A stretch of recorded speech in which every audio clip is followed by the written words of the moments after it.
வணக்கம். வாழ்க்கையில ரெண்டே ரெண்டு விஷயத்தை யாராலையுமே தவிர்க்க முடியாதுன்னு சொல்லுவாங்க. ஒன்னு மரணம், இன்னொன்னு வரி. இது எல்லாருக்கும் தெரிஞ்சதுதான். ஆனா இந்த ரெண்டும் ஒண்ணுக்கொண்ணு தொடர்புல வரும்போது என்ன ஆகும்? அதாவது ஒருவர் இறந்து போனதுக்கு அப்புறம் அவரோட வரி பாக்கிகள், அவரோட கடமைகள் என்ன ஆகும்? இது நம்ம பலரும் யோசிக்காத ஆனா கட்டாயமா தெரிஞ்சு வச்சுக்க வேண்டிய ஒரு விஷயம். வாங்க இன்னைக்கு இத பத்தி விலாவாரியா பார்க்கலாம். சும்மா ஒரு நிமிஷம் கற்பனை பண்ணி பாருங்களேன். நீங்க பாட்டுக்கு உங்க வேலையை பார்த்துட்டு இருக்கீங்க. திடீர்னு போஸ்ட்ல ஒரு கவர் வருது. பிரிச்சு பார்த்தா இன்கம் டாக்ஸ் டிபார்ட்மெண்ட்ல இருந்து ஒரு நோட்டீஸ். அதுவும் யாரு பேர்ல? ஏற்கனவே இறந்து போன உங்க உறவினர் ஒருத்தரோட பேர்ல. அத பார்த்த உடனேயே மனசுக்குள்ள ஒரு சின்ன பதட்டம் வரும் இல்லையா? வடிவேலு ஒரு படத்துல சொல்ற மாதிரி, நான் அப்படியே ஷாக் ஆயிட்டேன் அப்படிங்கிற நிலைமை தான். அடடா, இது என்ன புது பிரச்சனையா இருக்கு? அவரோட வரிக்கும் நமக்கும் என்ன சம்பந்தம்? இந்த நோட்டீஸை வச்சு நாம என்ன பண்றது? இப்படி 1000 கேள்வி மனசுக்குள்ள ஓடும். ஆனா ஒரு விஷயம் சொல்றேன், கொஞ்சம் கூட பயப்பட வேண்டாம், பதட்டப்படவும் வேண்டாம். சட்டம் இந்த விஷயத்துல ரொம்ப ரொம்ப தெளிவா இருக்கு. அதை மட்டும் நாம சரியா புரிஞ்சுக்கிட்டா போதும், இந்த மாதிரி எந்த சூழலையும் ஈஸியா கையாளலாம். முதல்ல ஒரு முக்கியமான விஷயத்த நாம புரிஞ்சுக்கணும். இன்கம் டாக்ஸ் டிபார்ட்மெண்ட் இறந்தவரோட வரி பாக்கிக்காக அவரோட சொந்தக்காரங்க எல்லார் வீட்டு கதவையும் போய் தட்ட முடியாது. அந்த மாதிரி செஞ்சா அது பெரிய குழப்பத்துல முடிஞ்சிடும். சட்டத்துல இதுக்குன்னு ஒரு தெளிவான வழிமுறை இருக்கு. அவங்க ஒரு குறிப்பிட்ட நபரை மட்டும்தான் தேடி வருவாங்க. அந்த நபரை மட்டும்தான் தொடர்பு கொள்வாங்க. அந்த ஒரு முக்கியமான நபர் யார், அவரோட பங்கு என்ன, அதை இப்ப பார்க்கலாம். சட்டத்தோட பார்வையில அந்த முக்கியமான நபர் தான் லீகல் ரெப்ரசன்டேட்டிவ், அதாவது சட்டப்பூர்வ பிரதிநிதி. எளிமையா சொல்லணும்னா, இறந்த நபரோட நிதி சம்பந்தப்பட்ட எல்லா விஷயங்களுக்கும் இவர்தான் அதிகாரப்பூர்வமான பொறுப்பாளர். இறந்தவரோட சொத்து, கடன், வரிபாக்கி, பேங்க் அக்கவுண்ட்னு எதுவா இருந்தாலும் சரி, அரசாங்கமோ இல்ல வருமான வரித்துறையோ இவர்கிட்ட தான் வந்து பேசணும். இந்த சட்டப்பூர்வ பிரதிநிதி யாரா இருக்கலாம்னா, ஒன்னு இறந்தவரோட நேரடி வாரிசா இருக்கலாம், அதாவது மகன், மகள், மனைவி மாதிரி. இல்லனா இறந்தவர் தன்னோட உயில்ல எனக்கு பிறகு என்னோட சொத்துக்களை நிர்வகிக்க இவர்தான் பொறுப்பு அப்படின்னு ஒருத்தரை நியமிச்சிருக்கலாம். அவர்னா எக்ஸிக்யூட்டர். இவங்க ரெண்டு பேர்ல யாராவது ஒருத்தர் தான் சட்டப்பூர்வ பிரதிநிதியா இருப்பாங்க. சட்டம் ஏன் இப்படி ஒரே ஒரு நபரை கை காட்டுதுன்னா, ஒரு ஒழுங்குமுறைக்காகத்தான். 10 பேர் 10 விதமா பேசினா எந்த வேலையும் நடக்காது இல்லையா? அதனாலதான் இந்த ஏற்பாடு.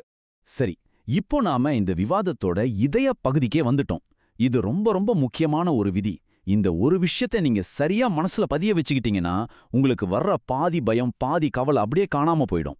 இது உங்கள மட்டும் இல்ல, உங்களுடைய சொந்த சேமிப்பு, உங்களுடைய சொத்துக்கள் எல்லாத்தையும் பாதுகாக்கிற ஒரு கவசம் மாதிரி. அது என்ன அந்த தங்க விதி? வாங்க விளக்கமா பார்க்கலாம். இதுதான் அந்த கோல்டன் ரூல். இதை விட தெளிவா சொல்லவே முடியாது. நீங்க எவ்வளோ சொத்தை வாரிசா அடையறீங்களோ அந்த சொத்தோட மதிப்புக்கு மட்டும்தான் நீங்க பொறுப்பு. உங்க சொந்த பாக்கெட்ல இருந்து ₹1 கூட எடுத்து கொடுக்க வேண்டிய அவசியமே இல்ல. இதை ஒரு சின்ன உதாரணத்தோட சொல்றேன், அப்போ இன்னும் ஈஸியா புரியும். உங்களுக்கு வாரிசுரிமையா ஒரு பெட்டி கிடைக்குதுன்னு வச்சுப்போம். அந்த பெட்டிக்குள்ள ₹10 லட்சம் இருக்கு. ஆனா இறந்தவர் அரசாங்கத்துக்கு கட்ட வேண்டிய வரி பாக்கி ₹15 லட்சம் இருக்கு. இப்போ வருமான வரித்துறை என்ன பண்ண முடியும் தெரியுமா? அந்த பெட்டிக்குள்ள இருக்கிற ₹10 லட்சம் மட்டும்தான் எடுத்துக்க முடியும், அவ்வளவுதான். மீதி ₹5 லட்சம் உங்க பேங்க் அக்கவுண்ட்ல கை வைக்கவோ, உங்க சம்பளத்தை கேட்கவோ, நீங்க கஷ்டப்பட்டு கட்டின உங்க சொந்த வீட்டையோ உங்க காரையோ தொடவும் முடியாது, நிச்சயமா முடியாது. நீங்க தைரியமா வடிவேலு ஸ்டைல சொல்லலாம், இது வேற டிபார்ட்மெண்ட், ஏன் சொந்த சொத்து பக்கம் வராதீங்கன்னு. உங்க பொறுப்பு உங்களுக்கு கிடைச்ச அந்த 10 லட்சத்தோட முடிஞ்சிருச்சு. இது சட்டப்படியே உங்களுக்கு கிடைச்ச மிகப்பெரிய பாதுகாப்பு. அந்த தங்க விதியை இன்னும் கொஞ்சம் தெளிவா இந்த டேபிள் மூலமா புரிஞ்சுக்கலாம் வாங்க. இங்க 2 அலகலகு சூழ்நிலைகள் இருக்கு. முதல் சூழ்நிலை, அதாவது சினாரியோ ஏவ பாருங்க. உங்களுக்கு வாரிசா கிடைச்ச சொத்தோட மதிப்பு ₹10 லட்சம், ஆனா கட்ட வேண்டிய வரி பாக்கி 15 லட்சம். அப்போ உங்களுடைய அதிகபட்ச பொறுப்பு எவ்வளோ? அந்த 10 லட்சம் மட்டும்தான். ஒரு பைசா கூட நீங்க உங்க சொந்த பணத்துல இருந்து போட வேண்டியது இல்ல. இப்போ சினாரியோ பிய பாப்போம். இங்கேயும் உங்களுக்கு கிடைச்சது 10 லட்சம் தான், ஆனா வரி பாக்கி வெறும் 5 லட்சம் தான். இந்த மாதிரி நேரத்துல என்ன பண்ணணும்? உங்களுக்கு கிடைச்ச 10 லட்சத்துல இருந்து அந்த 5 லட்சத்தை வரியா கட்டிட்டா போதும். மீதி இருக்கிற 5 லட்சம் உங்களுக்கு தான் சொந்தம். ஆக இந்த 2 உதாரணத்திலிருந்து நாம தெரிஞ்சுக்க வேண்டிய ஒரே விஷயம், எந்த காரணத்து கொண்டும் உங்களுடைய பொறுப்பு உங்களுக்கு கிடைச்ச சொத்தோட மதிப்பை தாண்டவே தாண்டாது. குறைவா இருக்கலாம், ஆனா ஒருபோதும் அதை விட அதிகமா இருக்காது. சரி, இதெல்லாம் கேட்க நல்லா தான் இருக்கு. ஆனா இதெல்லாம் சட்ட புத்தகத்துல மட்டும்தான் இருக்கா? இல்ல நிஜ வாழ்க்கையிலும் இதெல்லாம் நடக்குதா? பெரிய பெரிய ஆட்கள் சம்பந்தப்பட்ட விஷயத்துல எல்லாம் இந்த சட்டம் செல்லுபடி ஆகுமா அப்படின்னு உங்களுக்கு ஒரு சந்தேகம் வரலாம். அந்த சந்தேகத்தை தெளிவுபடுத்துறதுக்கு நம்ம எல்லாருக்கும் தெரிஞ்ச மிக பிரபலமான ஒரு நிஜ வாழ்க்கையை இப்ப நாம எடுத்து பார்க்க போறோம். இந்த வழக்குல சட்டம் எப்படி செயல்பட்டதுன்னு பாருங்க. நாம பார்க்க போற வழக்கு மறைந்த முன்னாள் முதலமைச்சர் செல்வி ஜே ஜெயலலிதா அவர்களுடைய சொத்து வரி சம்பந்தப்பட்ட வழக்கு தான். அவங்க 2016ல மறைந்த பிறகும் அவங்க பேர்ல இருந்த சொத்து வரி தொடர்பான வழக்குகளை வருமான வரித்துறை கைவிடல. தொடர்ந்து அந்த வழக்குகளை நடத்தினாங்க. இது ஒரு தனிநபர் சம்பந்தப்பட்ட வழக்கு மட்டும் இல்ல. ஒரு நபர் இறந்த பிறகும் சட்ட நடைமுறைகள் எப்படி தொடரும், சட்டப்பூர்வ வாரிசுகளோட பங்கு என்ன அப்படிங்கிறதுக்கு இது ஒரு மிக முக்கியமான உதாரணம். இந்த வழக்கின் காலவரிசைய பாருங்க. சட்டம் எப்படி படிப்படியா வேலை செய்யுதுன்னு புரியும். 2016ல ஜெயலலிதா அவர்கள் மறைறாங்க. ஆனா அவங்க பேர்ல இருந்த வரி வழக்குகள் அப்படியே முடிஞ்சு போகல. பல வருஷங்களுக்கு அந்த வழக்குகள் நீதிமன்றத்துல தொடர்ந்து நடந்துட்டு இருந்துச்சு. கடைசியா சட்ட நடைமுறைப்படி அவங்களோட சட்டப்பூர்வ வாரிசுகளான ஜே தீபா மற்றும் ஜே தீபக் ஆகியோரை அந்த வழக்குல சேர்த்தாங்க. அது மட்டும் இல்ல, உயர்நீதிமன்றம் ஒரு முக்கியமான உத்தரவு போட்டது. அது என்னன்னா, இந்த வழக்கு சம்பந்தப்பட்ட எல்லா ஆவணங்களையும் எல்லா விவரங்களையும் அந்த சட்டப்பூர்வ வாரிசுகளுக்கு கொடுக்கணும்னு வருமான வரித்துறைக்கு உத்தரவிட்டது. இதுதான் சட்டத்தின் சரியான செயல்முறை.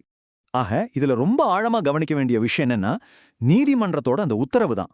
சட்டப்பூர்வ வாரிசுகளை சும்மா வழக்குல சேர்த்துட்டு நீங்க பதில் சொல்லுங்கன்னு கேட்க முடியாது. அவங்க அந்த வழக்கை எதிர்கொள்றதுக்கு தேவையான எல்லா தகவல்களையும் அவங்களுக்கு கொடுக்க வேண்டியது வரித்துறையோட கடமை. யோசிச்சு பாருங்க, வழக்கு என்ன, எதுக்காக நடக்குது, என்னென்ன ஆதாரங்கள் இருக்குன்னு எதுவுமே தெரியாம ஒருத்தரால எப்படி நீதிமன்றத்துல வாதாட முடியும்? அதனாலதான் சட்டம் சொல்லுது, அசல் வரி செலுத்துபவருக்கு என்னென்ன உரிமைகள் இருந்ததோ அத்தனை உரிமைகளும் தகவல்களை பெறும் உரிமை உட்பட அவருடைய சட்டப்பூர்வ வாரிசுக்கும் உண்டு. இது சட்டத்தின்படி அவங்களுக்கு கிடைச்ச ஒரு முக்கியமான உரிமை. இதுவரைக்கும் நாம பார்த்த விஷயங்கள்லாம் வெறும் கதையோ சட்டத் தகவலோ மட்டும் கிடையாது. இது உங்களுக்கும் உங்க குடும்பத்துக்கும் ஒரு வழிகாட்டி மாதிரி. இப்போ நாம தெரிஞ்சுக்கிட்ட இந்த சட்ட நுணுக்கங்களை நடைமுறை வாழ்க்கையில எப்படி பயன்படுத்தலாம், என்னென்ன விஷயங்களை நாம மனசுல வச்சுக்கணும் அப்படிங்கறத ஒரு 5 பாயிண்ட் செக்லிஸ்டா பார்க்கலாம் வாங்க. இந்த 5 விஷயங்களையும் நீங்க மனசுல ஆணித்தரமா பதிச்சு வச்சுக்கோங்க. முதல்ல, உங்க சொந்த சொத்து எப்பவுமே பாதுகாப்பானது. உங்க பொறுப்பு உங்களுக்கு வாரிசா கிடைச்ச சொத்தோட முடிஞ்சிடும். ரெண்டாவது, ஒருவர் இறந்தா அவரோட வரி வழக்குகளும் முடிஞ்சிடும்னு நினைக்காதீங்க, அது தொடரும். மூணாவது, நீங்க சட்டப்பூர்வ வாரிசா இருந்தா வரித்துறை உங்களை தேடி வரும், அதுதான் நடைமுறை. நாலாவது, அப்படி வரும்போது வழக்கு சம்பந்தப்பட்ட எல்லா தகவல்களையும் கேட்டு பெறுவது உங்களுடைய சட்டப்பூர்வ உரிமை. கடைசியா, ரொம்ப ரொம்ப முக்கியமா, அரசாங்கத்திலிருந்து வர்ற எந்த ஒரு நோட்டீஸையும் நமக்கும் இதுக்கும் சம்பந்தம் இல்லைன்னு நினைச்சு அலட்சியப்படுத்தவே கூடாது. அதுக்கு முறையா பதில் அளிச்சு சட்ட நடைமுறைகள்ல பங்கெடுப்பதுதான் புத்திசாலித்தனம். அதுதான் பாதுகாப்பான வழியும் கூட. இப்போ இந்த விதிகளை எல்லாம் தெரிஞ்சுக்கிட்ட பிறகு உங்க மனசுல இருந்த குழப்பங்களும் பயமும் கொஞ்சம் நீங்கி இருக்கும்னு நான் நம்புறேன். இனிமேல் இந்த மாதிரி ஒரு சூழலை எதிர்கொள்றதுக்கு ஒரு தெளிவும் தைரியமும் உங்களுக்கு கிடைச்சிருக்கும். இந்த முக்கியமான தகவல்களை உங்களோட மட்டும் வச்சுக்காதீங்க. உங்க குடும்பத்துல உங்க நண்பர்கள் கிட்ட இத பத்தி பேசுங்க. இது மாதிரியான விஷயங்களை முன்கூட்டியே பேசி தெளிவா இருக்கிறது பல சிக்கல்களை தவிர்க்கும். உங்க குடும்பத்தோட நிதி பாரம்பரியத்தை சரியா வழி நடத்தவும் பாதுகாக்கவும் இந்த அறிவை பயன்படுத்த இப்போ நீங்க தயாரா? யோசிச்சு பாருங்க.